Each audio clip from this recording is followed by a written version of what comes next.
কি নাম আপনার? আমার নাম শারমিন আক্তার। শারমিন আক্তার। আপনার বয়স কত? আমার বয়স 22 বছর। 22 বছর। জন্ম জেলা আপনার? বরিশাল। বরিশাল। জি, শুরু করেন যেখান থেকে বলতে ইচ্ছে করে, একেবারে ছোটবেলা থেকে। আমার ছোটবেলা থেকে, আমার ছোটবেলা তো আমি দেখি নাই, হয়তো যখন বাচ্চারা ছোট থাকে তারা বলতে পারে না তাদের জীবনটা কি রকম ছিল, কিন্তু বাবা মার মুখের থেকে যেটা শুনো ওইটাই। হ্যাঁ, ওটাই বলেন। তো আমার যখন আমি ছোট তখন আমার আব্বা আমার কোলে নিয়ে বলতো যে তোরা তাও বাবার কোল পাইতাছো, আমার ভাগ্যে এটাও ছিল না। তো আমি বলতাম আব্বা কেন? তো আব্বা বলছে যে দেখ, আমার মা যখন আমার মা মারা গেছে তখন আমার বয়স 8 বছর। আমার দাদা সরকারি চাকরি করত, সেক্ষেত্রে সে ছিল বগুড়ায়। বগুড়ায় যেয়ে সে ওইখানে বিয়ে করে। তো আমার বাবা আর তার 2 ভাই ছিল, 3 জনেই ওইখানে পাঠায়। তো পাঠানোর পরে সে ওইখানে তার সৎমা তাদের পরিচয় দেয়, মানে অনেক করার পরে তারা ওইখানে না থাকতে পারে, তারা চলে গেছে। আমার আব্বা বের হয়ে গেছে। তো বের হয়ে সে রাস্তায় রাস্তায় বড় হয়েছে। রাস্তায় রাস্তায় রোডে রোডেই বড় হয়েছে। তো বড় হয়েছে, কিন্তু আমার আব্বার একটা ভাগ্য ছিল, সে এরকম করতে করতে ইন্ডিয়া চলে যায় হাঁটতে হাঁটতে। ইন্ডিয়া যাওয়ার পরে ইন্ডিয়া ওইখানে একজনের সাথে দেখা হয়, সে তাদের ওইখানে সে কাজ করে, আর ওইখানে আমার আব্বা লেখাপড়া করতে শুরু করে। তো ওইখান থেকে আমার আব্বা ভালো একটা ইন্টার পাস করে ফেলায়। ইন্টার পাস করায় আমার আব্বা বরিশালে, এরপরে ওইখান থেকে আসার পরে বরিশালে আমার আব্বা বরিশাল সরকারি মেডিকেলে কাউন্টারে টিকিট কাটে না, ওই টিকিটে চাকরি লয়। আচ্ছা, মানে টিকিট বিক্রি করতেছে। হ্যাঁ, মানে টিকিট কাউন্টারে চাকরি নেয়। কিন্তু ভাগ্যক্রমে আমার আব্বা অসুস্থ হয়ে যায়। আমার আব্বা টিবির সমস্যা ধরা পড়ে। তো এখন ওই টাইমে আমার আব্বার দেখার মতো তার কেউ নাই। তো আমার আব্বা করে কি, চাকরি ওই টাইমে নাকি চাকরি বিক্রি করা যাইতো। আমি তো জানি না, আমার আব্বা যা বলছে যে চাকরি বিক্রি করা যাইতো। তো আমার আব্বা চাকরি বিক্রি কইরা তারপরে ডাক্তার দেখায়, মাথায় একটা টিউমার হয়, ওইটা অপারেশন করে। কিন্তু এই অপারেশনের পরে আমার আব্বা সুস্থ হয়, কিন্তু আর চাকরিটা আর ফিরে পায় না। না পাওয়ার পরে আমাদের এখানে সোনারগাঁও নামে একটা আছে, মিল আছে, ওই মিলে ম্যানেজারের কাজ নেই। ম্যানেজারের কাজ নেওয়ার পরে আমার আব্বার সাথে আমাদের ওই গ্রামের বরিশালের, আমার বাবার বাড়ি কিন্তু বরিশালের না, আমার বাবার মেইন বাড়ি হয়েছে খুলনা বাগেরহাট। তো আমার আব্বা খুলনা বাগেরহাটের একজনের সাথে আমার আব্বার দেখা হয়। দেখা হওয়ার পরে আমার আব্বা ওইখানে এসে তার সাথে পরিচয় হয়। তো বলে বাসা কই, সে তো সব বলতে পারে। তো 8 বছরের ছেলে তো আর একদমই ছোট ছিল না, তার পরিচয় তো সে বলতে পারে। তো সে বলার পরে তো বলে তুই গ্রামে যা, দেখ কি অবস্থা, গ্রামে কে আছে না আছে। সে চাকরি রাখা গ্রামে যায়। গ্রামে যাওয়ার পরে গ্রামে আমার দাদার লোভ দেখায়, তোর বাড়ি গরুটাই দেবো, এটা করে দেবো, সেটা করে দেবো, তুই গ্রামে আইয়া পড়। সেই ক্ষেত্রে আমার আব্বা চাকরিটা ছাইড়া দেয়। চাকরি ছাইড়া দিয়া আমি জন্ম নিছি, আমার মা আর আমার আব্বা ওইখানে যায়। আমাদের ভাড়া বাড়িতে থাকতাম। তো ওইখান থেকে যা ছিল আমাদের কাপড় চোপড় যা ছিল সব দিয়ে ওইখানে যাই। যাওয়ার পরে আমরা উঠি আমার চাচার বাসায়, কারণ আমার দাদার কোনো ওইখানে ঘর বাড়ি ছিল না। আমার দাদা ওইখানে ঘরটা করে নাই, সে বগুড়া নিশানদারা বাড়ি করছে। তো বগুড়া নিশানদারা বাড়ি করছে, সে ওইখানে সে তো আর ওইখানেই আছে। সে আবার বাবারে বলছে তোমার এটা কইরা দেবো, ওইটা কইরা দেবো, কিন্তু কিছুই কইরা দিতে আসে না। এখন আমার বাবা যে আমাকে খাওয়াইবে এটাও পারতেছে না, কারণ ওইখান যায় সে এদিকে সেদিকে বড় হয়েছে, তারা ওরকম কেউ চিনো না যে একটা সে কাজ দিবে। আর আমার দাদাও তো ওরকমের কোনো দিতে আসে না। আর চাচা সে আমার আব্বার ছোট, সে তারে কয়দিন খাওয়াইতে পারবে, কারণ তার তো সংসার আছে। তো সে তার সংসারে করে। পরে আমার আব্বা আমাদের নিয়ে আবার বরিশালে এসে পড়ে। বরিশালে ব্যাক করার পরে আমরা ওইখানে আমার আব্বা আইসা এখন কি করবে, তো আমার মা ওই সোনারগাঁয়ে আবার একটু চাকরি নেয়, আর আব্বা ভাড়া রিক্সা চালানো শুরু করে। আচ্ছা। তো ভাড়া রিক্সা চালানো শুরু করে, আর ওইখানে আব্বার চাকরিটা আর নিবে না, কারণ সে চাকরি 1 মাস আগে না বললা চলে গেছে। আচ্ছা। 1 মাসের আগে জানাইতে হয় চাকরি না করলে, কিন্তু সে 2 দিন আগেই 2 দিনের ভিতরে বইলা টেলা সে ব্যাগটেক দিয়ে চলে আসছে।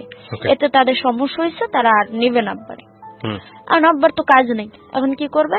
তো এখানে বরিশালে তো তার পরিচিত অনেক মানুষ ছিল, তো তাদের মাধ্যমে সে রিক্সা নেয়। আমার বাবা ইন্টার পাস করে রিক্সা চালানো শুরু করে ওই সময়টাতে। হ্যাঁ, আমার বাবা তখন রিক্সা চালানো শুরু করে।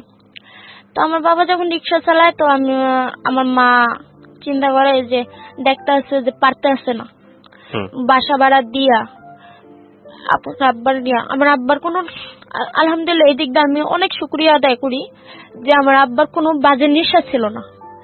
মানুষ দেখি টাস খেলে, সিগারেট খায়, বিড়ি খায় বা মদ খায়, গাঞ্জা খায়। আমার বাবা আলহামদুলিল্লাহ এত ভালো ছিল, আমার বাবার মতো মানুষ হাতে বেরো হইবে না। তো আমার আব্বা তখন আমার মা দেখতে আছে আমার আব্বা পারতে আসে না, কারণ আমার আব্বা অনেক সমস্যা ছিল, ঠান্ডার অ্যালার্জি, যার কারণে সে রিক্সা চালাইতে পারতেছিল না। এখন এইটার কারণে আমার আব্বা যখন রিক্সা না চালাইতে পারে, এখন কি করবে? আর আমার মায়ের টাকায় সংসার চলতেছিল না, কারণ বাসা ভাড়া দিয়া তারপরে 3 জনকে খাওয়ানো সম্ভব ছিল না। তখন আমার মা নানা বাড়িতে চলে আসে। ওইখানে যখন আয়সা আমার মামার বাসায় উঠে, কিন্তু আমার মামা আমার মায়ের দেখতে পারতো না, কারণ তার সমস্যা হইতেছিল, তার স্ত্রীর সাথে আমার মায়ের সাথে বাজতো, যেমন মহিলাদের বাজে, এটা স্বাভাবিক।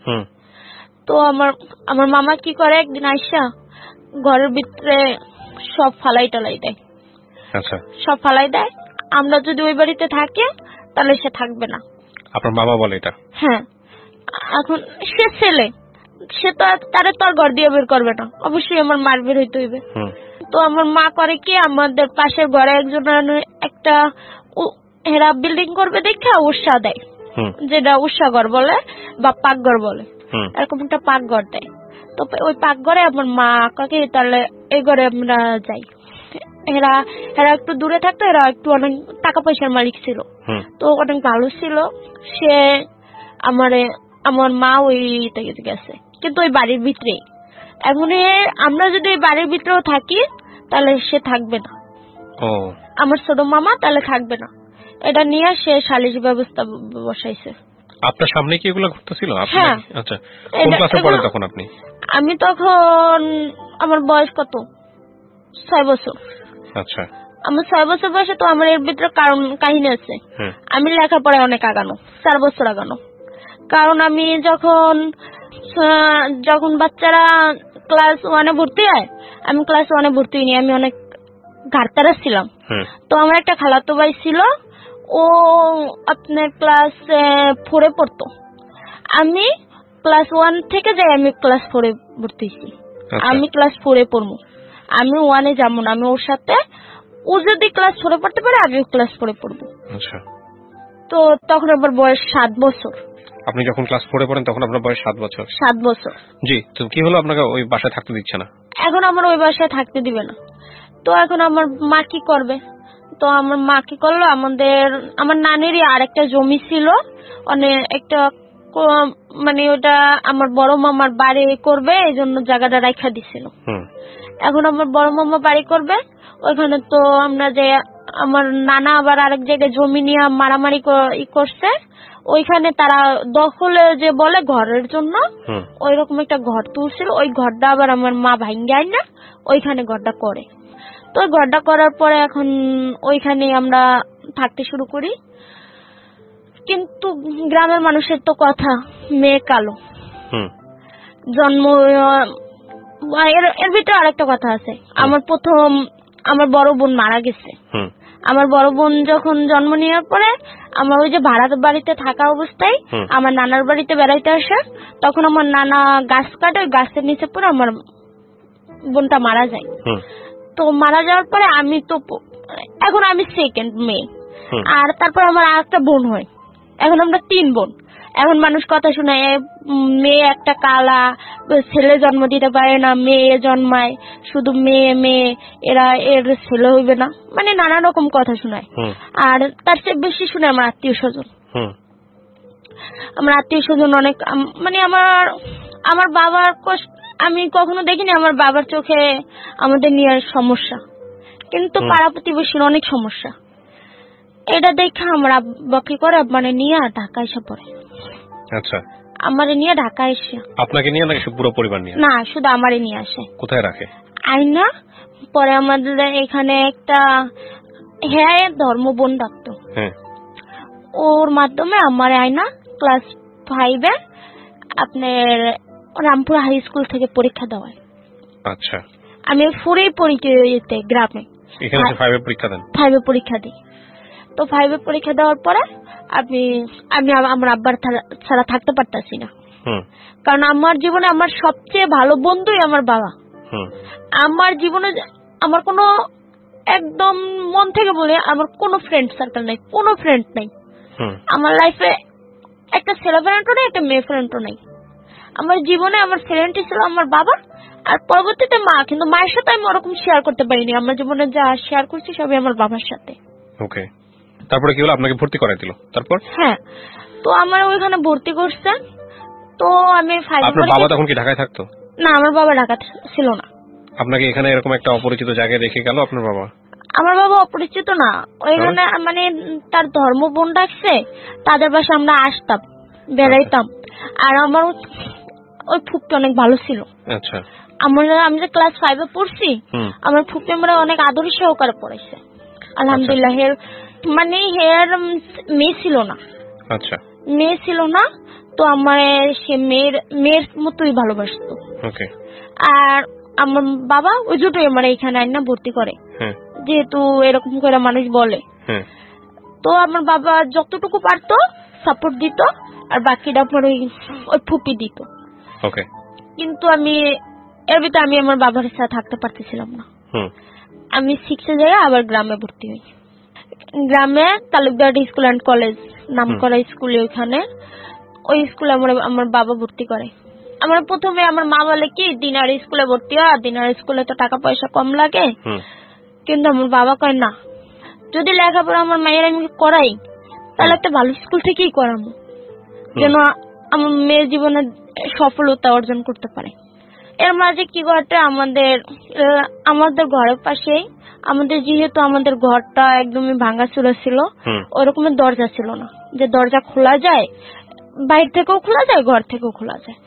তো আপনার আব্বা রাত্রে রাত্রে গাড়ি চালাইতো, দিনের বেলা গাড়ি চালাইতে পারতো না। তখন রিক্সা চালাতেন? হ্যাঁ, আমার আব্বা রিক্সাই চালাইতো বরিশালে। হ্যাঁ, বরিশালে। ওকে, তো আমার বাবা ঘরটা খুলতে পারতো, তো আমার আব্বা গেছে গাড়ি চালাইতে। আর আমার মা একটু ধার্মিক টাইপের, সে কোরআন শরীফ পড়তে পারে। তো আমাদের পাশের একটা আমাদের নানু হিসাবে হয়, সে মারা গেছে। ওই জন্য সে তারে করতে গেছে, তার জন্য কোরআন শরীফ পড়তে গেছে। আমার আর আমার বোনটারে একসাথে ঘুম পাড়াই রেখে গেছে। তখন আমার ছোট ভাইটাও জন্ম নিছে। তো আমরা রেখে গেছে। এর মধ্যে আমাদের পাশের ঘরে সে আমার সম্পর্কে কি হতো আপনার? খালাতো ভাই। আচ্ছা, আপন না, মানে ঢাকা শুরু। তো সে আমার আসা বাসায় ঘরের ভিতরে আসা, সে এরকমই করার চেষ্টা করে। তো আমি ওখানে এভাবে করতে, আমি তখন চিৎকার করি। চিৎকার করে আমি আমার বোনটারে, আমি যখন ওরে দেখতে পড়াই, ও চলে যায়। আমার সাথে আর কিছু ঘটে না। ও চলে যাওয়ার পরে আমার বোনটারে নিয়ে আমি আর আমার ভাইটার কোলে নিয়ে আমার মার কাছে যাই। আমি কান্না করতে থাকি। তো আমি কান্না করতে থাকি, পরে আমার মামারে, মানে আমার ছোট মামার কাছেই যায়, কারণ ওইখানে সে একটু প্রভাবশালী লোক। প্রিয় শ্রোতা, আমরা এই জায়গাটায় ছোট্ট একটা বিরতি নেব এবং বিরতির পর আবারও ফিরে আসবো জীবন গল্পে। যাওয়ার আগে আপনাদেরকে বলতে চাই, ঢাকা এফএম এর আরো একটি ইউটিউব চ্যানেল, যেখানে আপনারা জীবন গল্পগুলো দেখতে পারবেন। আমাদের এই চ্যানেলটি আপনারা সাবস্ক্রাইব করুন। আমাদের চ্যানেলটির ঠিকানা হচ্ছে www.youtube.com/ilovedhakafm, ILOVE love DHAKAFM। চ্যানেলটিতে গিয়ে আপনারা সাবস্ক্রাইব করুন। আমার এই অনুষ্ঠানগুলোতে যদি আপনি অংশগ্রহণ করতে চান আমাদেরকে ফোন করবেন। আমাদের ফোন নাম্বারটি হচ্ছে 09611904904। আমি আবারও বলছি 09611904904। ওকে, ছোট্ট একটা বিরতি। জীবন গল্প, জীবন গল্প, জীবন নাটকের চেয়েও নাটকীয়।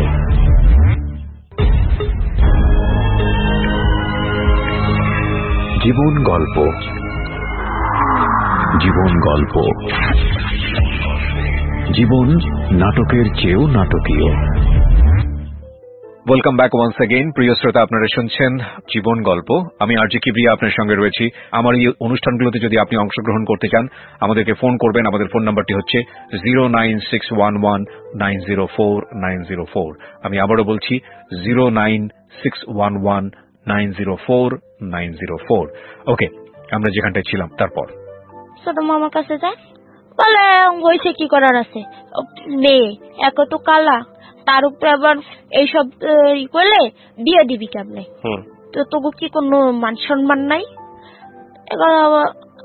মানে মায়ের এক ধরনের অপমানই করে। তো এটার পরে আমি আমার মা চুপ থাকতে বলে আর কি।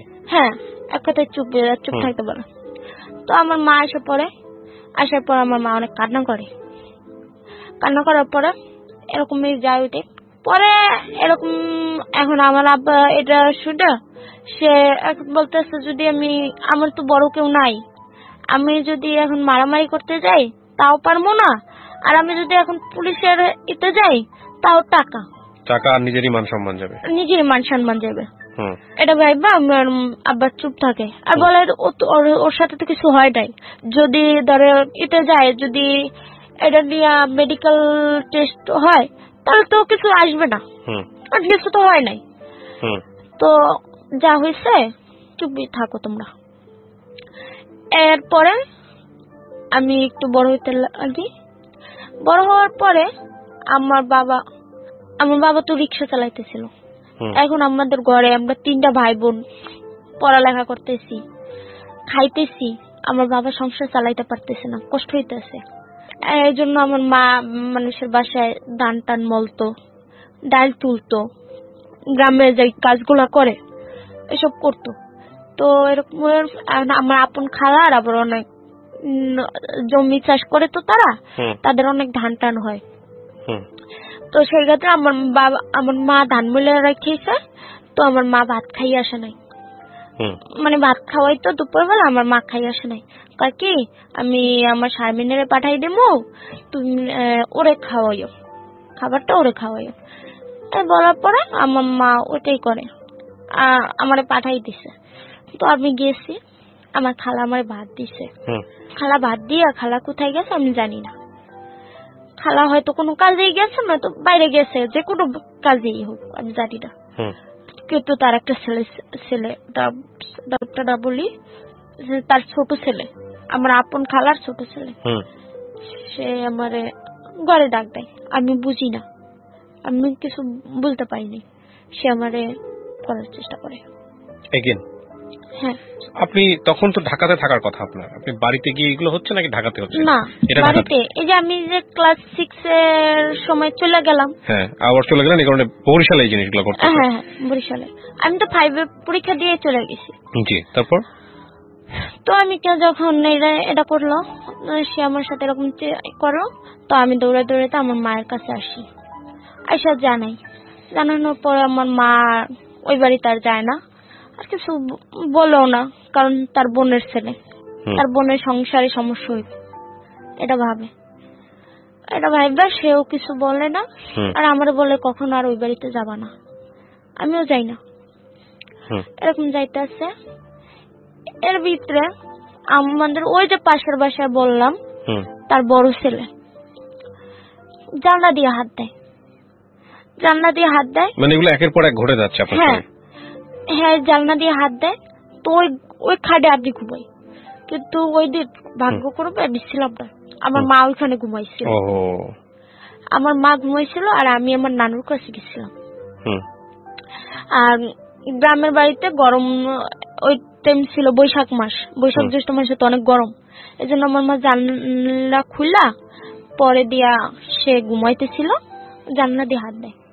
তো আমার মা ওইটা দেখা সাথে সাথে হ্যাঁ ওরে ধরে, এই ছেলেটাকে ধরছে, হ্যাঁ ধরা ঝাড়ু দিয়ে ওটা পিটায় আর আমার মামারে জানায় যে আজকে তো হাতে ধরলাম, আমার সাথে এরকম ঘটছে, আর যদি ওইখানে আমার মায়ের থাকতো, ও তো ভয় পাইতো আর কিছু হোক না হোক। আর এটা বলার পর আমার মামা অনেক মারধর করে ওই ছেলেটারে। তো মারধর করার পরে এরকম ওই টাইমটা গেল। এরপরে শুরু হয়, আমি ক্লাস 8 পরীক্ষা দিলাম। 8 পরীক্ষা দেওয়ার পরে এখন শুরু হয় মাইয়া কালা, এই জন্য বিয়ে হয় না, বয়স তো কম। ক্লাস 8 এর সময় বিয়ে নিয়ে হচ্ছে? হ্যাঁ। আপনার বয়স কত তখন? স্বাভাবিকভাবে আপনার বয়স তখন 12 বছরের বেশি হওয়ার কথা না, কারণ আপনি তো অনেক উপরে ক্লাসে গিয়ে ভর্তি হয়েছেন। আমার 12 বছরও হয় নাই তখন। রাইট। আমার 12 বছর হয় নাই, কিন্তু এলাকার মানুষ বলতেছিল মায়ের বিয়ে হয় না। কেন বিয়ে হয় না? মায়া আটকুড়া, বাজা, মায়ের বিয়ে হইতেছে না, এই মায়া লোকে নিবে না, কালো, তার উপরে বারবার একটার পর একটা বদনাম, আর বাপের নাই টাকা পয়সা, এর মধ্যে লেখাপড়া করাইবে, কত চিন্তা ভাবনা। একজন বলল কি চিরা খাতার তলে শুয়া লাখ টাকা স্বপ্ন দেখে লেখাপড়ার ব্যাপারে। হ্যাঁ, লাখ টাকা স্বপ্ন দেখে। তো আমার বাবা মানুষের সাথে ঝগড়া করতো না, আমার বাবা কারোর সাথে কোনোদিনও ঝগড়া করে না, আমি দেখি নাই যে ঝগড়া কিভাবে সে করে। আমার বাপের কোনোদিন আমি কারোর সাথে ঝগড়া দেখি নাই। সে বলছে আমার, তো আমি যাই আমার বাবা দ্বারা বললাম যে বাবা আমার সাথে তো এইটি বলে মানুষ। তারপর আব্বা বললো কি মা তুই চিন্তা করিস না, যার মুখ আছে সে তো কথা বলবেই, এখন সে যদি কথা বলে যত কি আমরা কান আছে আমরা শুনতে পারবো না, তুই এটা নিয়ে তুই ভাবলে হইবে কেমনি, অন্যের কথায় কান দিতে নাই। আমি তোরে কোনোদিন কিছু বলছি যে আমার মেয়ে কালো, আমার কোনো সমস্যা আছে? তাহলে মানুষ যদি বলে তুই এটা নিয়ে চিন্তা ভাবনা করে তুই কি লেখাপড়া শেষ করে দিবি? তো আমি কি আব্বা মানুষ এরকম বলে কে? তখন কিন্তু আমি ওরকম বুঝি না যে কিসের জন্য বলতেছে, কেন বলতেছে, কেন এমন ঘটতেছে। তো আমি আমার আব্বার বলি আব্বা এরকম করে কা? শোনো মা, তুমি যখন একটু ভালো দিকে করবা, রাউন্ড করবা, তখন মানুষ অনেক কিছু বলবে, কারণ চাইবে তুমি ছোট হও। তুমি কোনোদিন পিছনে তাকালে যে তোমার থেকে নিচে আছে তার থেকে তাকাবা সুদৃষ্টিতে, আর যে তোমার থেকে উপরে আছে তার দিকে তাকাবা আমি ওরকম হইতে চাই। এটা মনের ভিতরে এই জোরটা রাখতে হইবে তোমার, নয়তো মানুষ কোনোদিন আগাইতে পারে না। তো আমি বললাম আব্বা আচ্ছা তুমি এটা বললা, আমি কি বলো তো আব্বা, আমি কি লেখাপড়া করতে পারবো না? আমার আব্বা আমার কোলের ভিতরে নিয়ে চুমা দিয়ে বললো আমার মেয়ে অনেক বড় কিছু হইব। তো এরপরে আমার বাবা এটা পরীক্ষা দিয়ে আমার ঢাকায় পাঠাই দেয়। ওরকম কথা যে আমি কার কাছে পাঠায়? আমার ওই ফুপুর কাছেই পাঠায়। ওরা ঢাকায় ছিল? হ্যাঁ, তো পাঠায়। তো আমার ফুপু এখানে চেষ্টা করে ভর্তি করানোর জন্য, কিন্তু ক্লাস 9-এ তখন কোন স্কুল নিতে ছিল না। তো আর এরকম, আর আমার ফুপু বলতেছিল যে দেখ এখন তো মধ্যে থেকে আর ক্লাস 9-এ ভর্তি করবি হঠাৎ করে, আর একটা বাচ্চার অনেক খরচ। আমি জানি আমার হের ফ্যামিলি অবস্থা মোটামুটি ছিল, অনেক ভালো ছিল না। দেখ আমি তো সম্পূর্ণ দিতে পারবো না, আর তোর যে ফ্যামিলি, তোর যে অবস্থা তুইও দিতে পারবি না। তার থেকে তুই ওরা গ্রামেই ভর্তি কর, আমি যা পারবো ওটা সাহায্য করবো, আর তুই ওরাই করা, ওরা পড়ালেখাটা করা। এরপর আমার লেখাপড়া চালু করে ওইখানে, আবার ওই গ্রামে শুরু করি। গ্রামে শুরু করার পরে আমি যখন ক্লাস 9-এ, এখন আমার আব্বা আমার বলে তুই সায়েন্স নে। রেজাল্টের ক্ষেত্রে আমার মাশাআল্লাহ আলহামদুলিল্লাহ আমি A+ পাই এটা। তো আমার আব্বা বলে যে তুই সায়েন্স নে। এখন স্যার বলতেছেন তুমি সায়েন্স নিবা, দেখো তোমার তো ফ্যামিলির অবস্থা তোমার বুঝতে হবে, আর তোমার আব্বা তো বলছে, তোমার আব্বা তো অনেক কিছুই চায়, কিন্তু তোমারও তো বুঝতে হইবে। তো আমি স্যারের সাথে কথা বললাম, স্যার বললে কি তুমি কমার্স নাও, তুমি যেহেতু অঙ্ক অনেক ভালো তাই তুমি কমার্স নাও। স্যারের কথা অনুযায়ী আমি কমার্স নিলাম। কমার্স নিয়ে আমি এসএসসি পরীক্ষা দিলাম। তখন আমার বাবা আমার কোনো প্রাইভেট পড়াইতে পারে না। আমার বাবা নিজে যতটুকু সময় দিতে পারে অতটুকুই, প্রাইভেট পড়ায় না। তো আমি কি করে, ওর ভিতরে আমার রেজাল্টটা মোটামুটি আসে, আমার ভালো ছিল না, 4.25 আসে। আচ্ছা। তো আমার বাবা আরো আশা ভালো করছিল। তো এরকমই আসার পরে আমি ইন্টার ভর্তি হই। ইন্টার ভর্তি হওয়ার ভিতরে আমার আত্মীয় স্বজন সবাই পাগল হয়ে যায়, আমার বিয়া দিতে হইব। এই মায়া যদি এখনো ইয়ে করে তো মায়ারা 20তে বুড়ি হইয়া যায়। তো আমার বাবা কইতাছে ওর কি 20 বছর বয়স হয়েছে, ওর সবে মাত্র 13তে 14তে পাড়া দিছে, তাহলে ওর 20তে বুড়ি। তোমার 20 বছর তো মানুষ শীতে দেখবে না, যে বয়স হয়েছে কি না ওইটা দেখবে না, তারা তো ক্লাস হিসাব করবে। তোমরা ক্লাসের দিকে তাকাই দেখো তোমার মেয়ের বয়স কত হয়েছে, এখন তারা বিয়া দিবে। আমার আব্বা বিয়ে দিবে না। আমার আব্বা বলতেছে ওরে ইন্টার পাস না করাইয়া আমি বিয়ে দিব না। আমার মায়ের সাথে আমার মায়ের কালো, যদি স্বামী সংসারে যায় সুখী না হইলো তখন আমার মায়ের কি করে খাইবে? আমার মায়ের তো কিছু করে খাইতে হইবে। আমার মায়ের আমি ইন্টার পাস আগে বিয়া দেবো না। ইন্টার পাস করলে অনার্স মাইয়ারা করতেই পারে। তো আমার বাবা আমার বিয়া দিবে না, কিন্তু তারা দিবে। এরকম করতে করতে তারা বলতে আমার খালা, তারপরে আমার মামা, আত্মীয় স্বজন সবাই বিয়া দিতে চাইতেছে। তারা এমনকি তারা ছেলেও দেখা শুরু করে দিছে। তো আমার মা বলতেছে না, আমার মা ভাবতেছে, একদিকে ভাবে মহিলা মানুষের যে এরকম চিন্তা থাকে আসলে মায়ের বিয়া দেওয়াটা উচিত, আবার বলে যেহেতু হ্যাঁ লেখাপড়া করাইতে চাইতেছে তাহলে আমি লেখাপড়া করামু না। দুটা চিন্তাই আমার মা করতে করতে আমার মা বলতেছে কি থাক ইন্টার পাসটা করুক, ইন্টার পাসে তোর বয়স বেশি হয়ে যাবে না, তা করে ইন্টার পাসটা করাই। মানে আমার খালারে বলে, আমার খালা একদিন প্রস্তাব নিয়ে আসে একটা, তো এরা নিয়ে বলে। তো আমি দেখতে অনেক কুৎসিত তাদের ভাষায়। তাদের ভাষায় বলতে আমার আত্মীয় স্বজন সমাজের ভাষায় আমি কুৎসিত, কিন্তু আমার বাবার কাছে আমি অনেক সুন্দর। তো আমার বাবা বলছে আমার মায়ের যদি বিয়া দেই ওরকম ছেলের কাছে দিব যে আমার মায়ের কুৎসিত ভাববে না। এর পরে এখন আমি এর ভিতরে আমি ইন্টার পাস করছি, আলহামদুলিল্লাহ আমি ইন্টার পাস করছি। ইন্টার পাস করার পরে এখন এর ভিতরে তারা ছেলে নিয়ে শুরু করে দিছে, তোরা তো কইছিস ইন্টার পাসের পর বিয়া দিবি, তাহলে ইন্টার পাসের পরে এখন তো ইন্টার পাস করে ফেলাইছে, এখন বিয়া দে। তোদের তো এরকম টাকা পয়সা নাই যে তোরা খরচ টরচ দিয়ে বিয়া দিবি, দিতে তো আবার গই হইবে, তাহলে আমরা যখন চাই এখন দে। আর আমার আব্বা বলতেছে এখন বিয়াটা দিমু, ও যেহেতু ইন্টার পাসটা করছে দেখি কোথাও একটু চাকরি ট্রাই করে। তো সেই ক্ষেত্রে আমারে পুলিশে দাঁড় করায়, কিন্তু আমার বয়স হয় না। পুলিশে কি কনস্টেবল?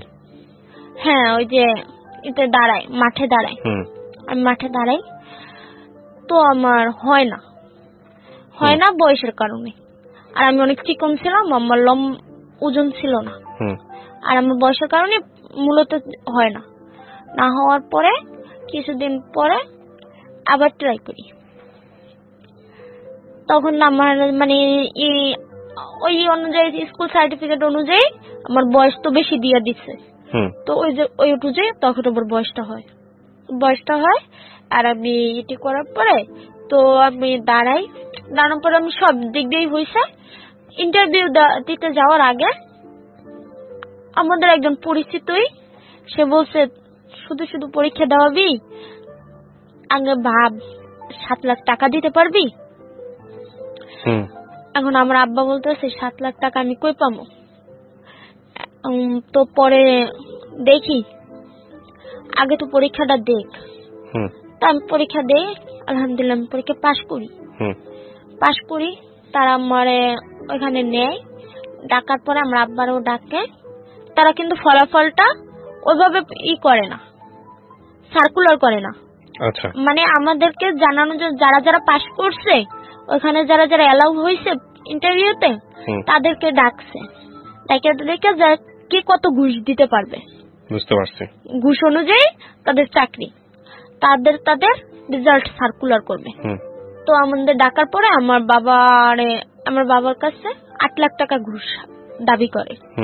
কিন্তু আমার বাবার কাছে 8 লাখ টাকা ঘুষ দাবি করার পর আমার আব্বা সব জানায় যে আমার তো এইরকম ফ্যামিলির পরিস্থিতি, আমার পক্ষে এত টাকা ঘুষ দেওয়া সম্ভব না। সে বলে 7 লাখ টাকা দিতেই হইবে।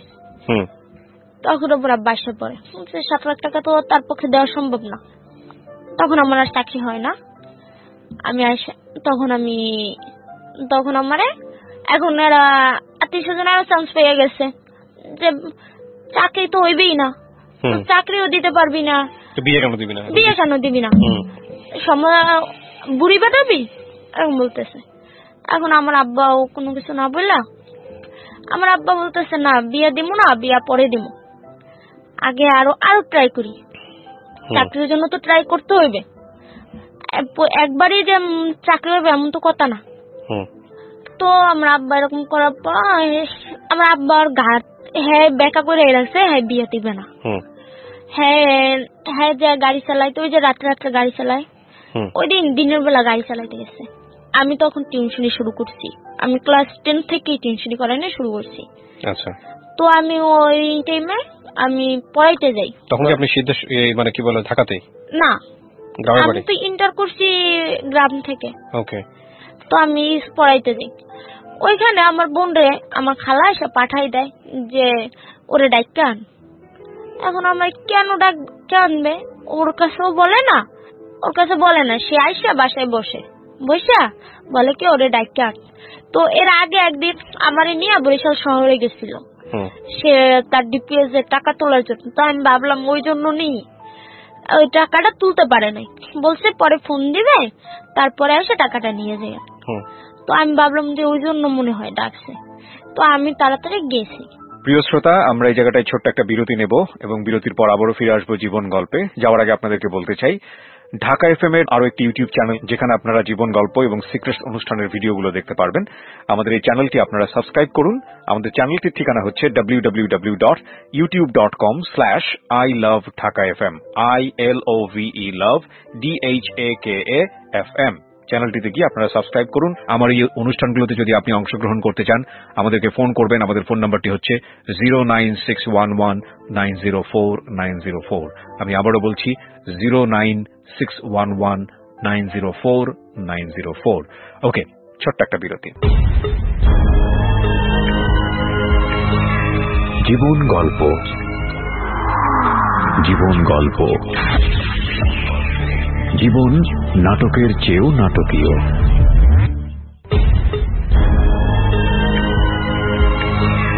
জীবন গল্প, জীবন গল্প, জীবন নাটকের চেয়েও নাটকীয়। Welcome back once again. প্রিয় শ্রোতা, আপনারা শুনছেন জীবন গল্প। আমি আরজি কিবরিয়া আপনার সঙ্গে রয়েছি। আমার এই অনুষ্ঠানগুলোতে যদি আপনি অংশগ্রহণ করতে চান, আমাদেরকে ফোন করবেন। আমাদের ফোন নাম্বারটি হচ্ছে 09611904904। আমি আবারও বলছি 09611904904। ওকে, আমরা যেখানটায় ছিলাম তারপর গেছি। পরে আমার সে ডাকার পরে আমি যাওয়ার পরে সে আমার বলে কি রে একটু ভালো করে ভালো একটা ওড়না পর। আমি যে বোরকা পরে গেছি, কিন্তু আমার ওড়নাটা ভালো এরকম ছিল না, সুন্দর একটা ওড়না ছিল না তার ভাষায়। আমার কাছে তো আমি যা পরি ওটাই আমার ভালো, কিন্তু তার ভাষায় ওটা ভালো ছিল না, ভালো একটা ওড়না পর। তো আমি কি আমার ভালো ওড়না নেই, সে কি করলো আমার মায়ের একটা ওড়না সে পরে তার গায়ে যে ওড়নাটা ছিল ওই ওড়নাটা আমারে দিল, বলে এই ওড়নাটা পর। তো এটা বললাম স্টেশন পর্যন্ত গেছি। তো আমি বলতেছি, আমি আমার খালারে আম্মুনি ডাকতাম, আম্মুনি এতে যাইবেন না আপনি, গাড়িতে উঠবেন না? কয় না, বাড়ি দিয়া বই আনতে হইবে, বই ডানি নেই। আমি জিজ্ঞেস করছি আইয়া যে কি ডিপিএস এর টাকাতে যাবে? কয় হ্যাঁ। তো সে আমারে কি করলো, তার বাড়িতে নিয়ে গেল। তার বাড়িতে নিয়ে সে ওইখানে ছেলে পক্ষ আসছে। তো ছেলে পক্ষে আসার পরে ওইখানে ছেলে ছিল, ছেলের বাবা ছিল, আর কেউ ছিল না। তো ছেলে আমার বাবার থেকে বয়স বেশি হইবে, আমার দেখে যেমন হয়েছে। ওনার বয়স প্রায় 45-এর মতো হইবে। এর আগে সে 2টা বিয়ে করছে। প্রথম বিয়ে করছে, প্রথম ওয়াইফ প্রেগনেন্ট অবস্থায় সে টর্চার করছে, ওই অবস্থায় বাচ্চা পেটে লোকটা মারা গেছে। তারপরে সে বাহিরে চলে যায়। এটা তো আপনি বিয়ের আগে জেনেছেন না বিয়ের পরে জেনেছেন? না, বিয়ের পরে জানছি। তাহলে বিয়েটা হইলো কিভাবে সেটা আগে বলেন আমাদেরকে। তারপরে সে আমার ওইখানে নিয়ে গেল। তো সে মানে দেখছে, তো আমি দেখা আমার অনেক প্রশ্ন করে তারা, প্রশ্ন করে আমি প্রশ্নগুলো অ্যান্সার করতে পারি আলহামদুলিল্লাহ, আমি সব অ্যান্সার করি। আমারে প্রথমেই জিজ্ঞেস করে যে ইয়াসিন সূরা কত পারায় কোরআন শরীফে? আমি বলতে পারলাম যে 21-22 পারায়।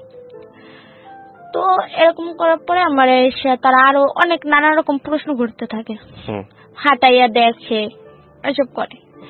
তো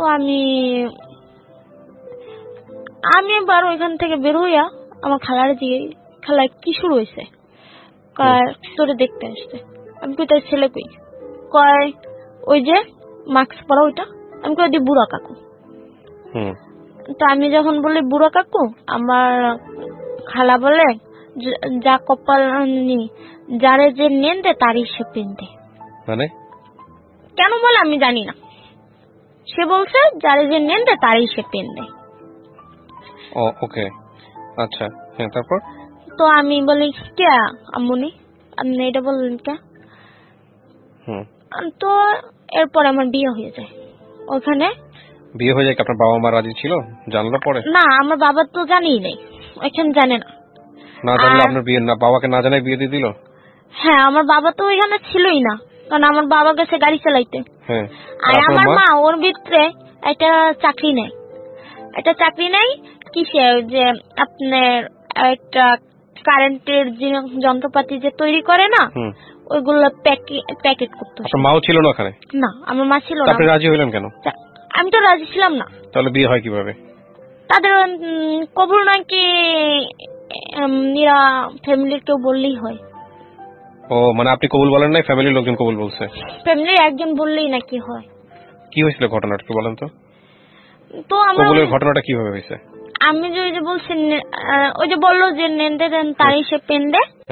তো আমি মানে এটা বলার পরে আমি তো ওইখানে, তারা কি করে ওইখান থেকে নাকি মসজিদে যায়, মসজিদে যাইয়া আর তাদের মেয়ে পছন্দ হয়ে গেছে, আর আমার খালা আমার মামারে ডাকে।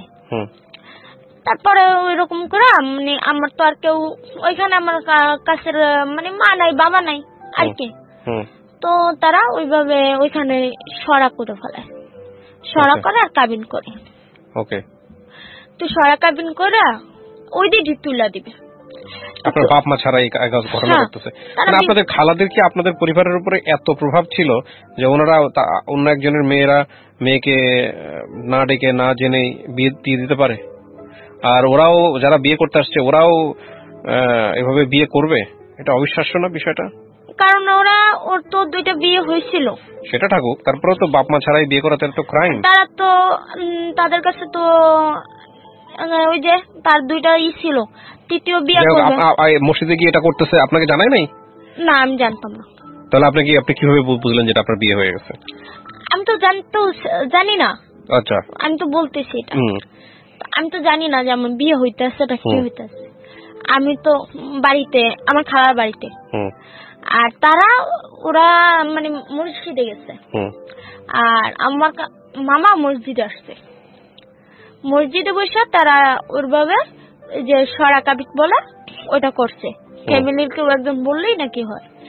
আর আমার জন্ম নিবন্ধনের কাগজ এইটা আমার বোনের কাছ থেকে এরা আনছে। তো আমার বোন তখন অতটা বড় না, ও ওরকম জিজ্ঞেসও করে নাই যে কেন। ও তো আর জানে না যে কি হইবে না হইবে, ও তো আর এখানে কি হইতেছে ও তো কিছুই জানে না। ও তো আমার জন্ম নিবন্ধনের কাগজ এদের কাছে দিয়ে দিছে, ওইটা দিয়ে তখন আমার এনআইডি কার্ড হয় নাই। তো তারা আমার ওইখানে বিয়ে দিয়ে দিল। বিয়ে হয়ে গেছে মানে তো বিয়ে হয়ে গেছে, এখন তো আর কিছু করার নাই। যেহেতু কাবিন হয়ে গেছে সেহেতু তো বিয়ে হয়ে গেছে। আর ওইখানে আমার তো 18 বছর হয়ে গেছে, যেহেতু আমি ইন্টার পাস করছি আর আমি পুলিশে দাঁড়াইছি, তখন বললাম আমার বয়স 18 হয়ে গেছে। এখন তো পুলিশ করলেও কিছু হবে না, তখন না আমার তারা তুলে নিবে। তো আপনার বাবা মা জানলো কিভাবে? জানার পরে তারা কি বলতেছিল? তারা তো এখন পর্যন্ত কিছু জানতেছে না। ও তখনই তুলে নিবে? এখন তারা তুলে নিয়ে যাবে। তো তারা আসলো আমাদের খালার বাসা, এখন তুলে নিবে। আমি ব্যাপারটা এখন আমি না মানে তাদের কথায় এদের কথায় আমি কথাটা বুঝতে পারছি। বুঝতে পারি আমি পিছনের দরজা দিয়া বের হইয়া আমি বাড়িতে চলে গেছি। আমাদের বাড়িতে চলে গেছি, মানে অনেক কাছাকাছি বাড়ি তো, আমাদের বাড়িতে গেছি। যাই আমি 999 ফোন দিছি। ও আপনি গিয়ে 999 ফোন দিয়ে দিয়েছেন? হ্যাঁ, আমি যাই আমি 999 ফোন দিছি। ফোন দিয়ে আমি জানাইলাম, তারা বলতেছে আপনি তো প্রাপ্তবয়স্ক, আপনার ডিসিশনের দাম আছে। আমি জানালাম যে আমি এরকম এই বিয়ে তো আমি করতে চাই না। তো বলছে তাহলে আপনার যদি যে কাগজপাতি, আপনার বিয়ের কাগজপাতি আপনার কাছে আছে? কিন্তু আমার কাছে তো কিছু নাই। নয়তো যখন তুলে নেবে তখন জানাইতে হবে। এখন আমার যদি তুলে নেয় তখন কি আমার কাছে ফোন দিয়ে তারা রেখে দিবে? তো আমি তো আর তাদেরকে জানাইলাম, বললাম এটা, কিন্তু তারা আর কোনো নিল না। 999 থেকে কোনো ব্যবস্থা নেয় নাই? না, কোনো ব্যবস্থা নেয় নাই। না নেওয়ার পরে আমি আমার বোনের সাথে অনেক কান্নাকাটি করে বলে কি আমি পলাই এখনই আমি যাই লঞ্চে ঢাকায় যাবো। কিন্তু ভাগ্য খারাপ, আমার কাছে টাকা ছিল না। না থাকায়